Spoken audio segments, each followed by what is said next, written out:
ভারতের উচ্চতম মরু অঞ্চল লাদাখে কৃত্রিম হিমবাহ তৈরি করে ফসলি ক্ষেতে তীব্র পানি সংকট সমাধান করেছেন উদ্ভাবক চেওয়াং নরফেল। এই এলাকায় তিনি পরিচিত তুষার মানব নামে। এই কৃত্রিম হিমবাহ থেকে নিঃসৃত পানি দিয়ে শুষ্ক মৌসুমেও ঘরে ফসল তুলেছেন সেখানকার কৃষকরা, জানাচ্ছেন অর্পণ মৈত্র।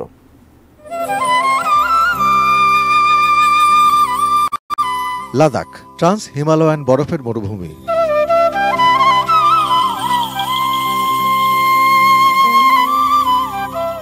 উত্তরে কুনলুন পর্বতশ্রেণী এবং দক্ষিণে হিমালয় দ্বারা বেষ্টিত ভারতের একটি কেন্দ্রশাসিত অঞ্চল।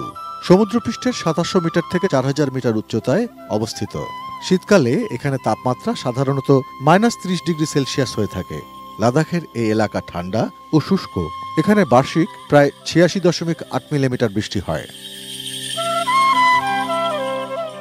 এই অঞ্চলের ৮০% কৃষক তাদের ফসলের ক্ষেতে সেচের জন্য হিমবাহের উপর নির্ভর করে থাকেন। তবে গত ৩০ বছরে তুষারপাত উল্লেখযোগ্য পরিমাণে কমেছে। এতে তুষারের আচ্ছাদন কমেছে। এ কারণে হিমালয় এলাকার গ্রামে হিমবাহ, অপর্যাপ্ত স্রোত এবং পানির তীব্র সংকট দেখা দেয়।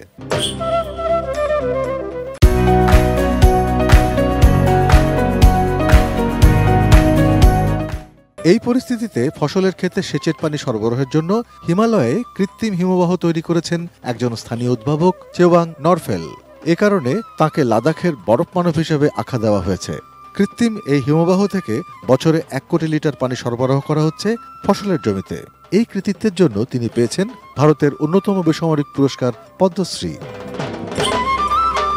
সেচ সমস্যা সমাধানে ৮৭ বছর বয়সী নরফেল কৃষি সম্পদ সংরক্ষণে নাং সহ লাদাখ অঞ্চলের আরও ১০টি গ্রামে কৃত্রিম হিমবাহ তৈরি করেছেন। প্রধান হিমবাহ শুধু জুন মাসেই পানি দিতে শুরু করে।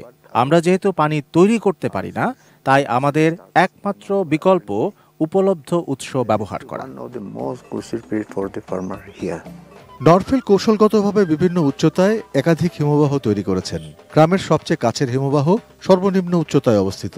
এটি প্রথমে গলে গিয়ে বসন্তে প্রাথমিক বপনের সময় প্রয়োজনীয় সেচের পানি সরবরাহ করে। তাপমাত্রা বৃদ্ধির সঙ্গে সঙ্গে অতি উচ্চতায় পরবর্তী হিমবাহ গলতে শুরু করে, যা নিচের দিকের জমিতে সময়মতো সেচের পানি সরবরাহ নিশ্চিত করে। ১৯৯৫ সালে কৃত্রিম এই হিমবাহ তৈরির জন্য কাজ শুরু করেন নরফেল। Arpan Maitra, desk report, ATN news.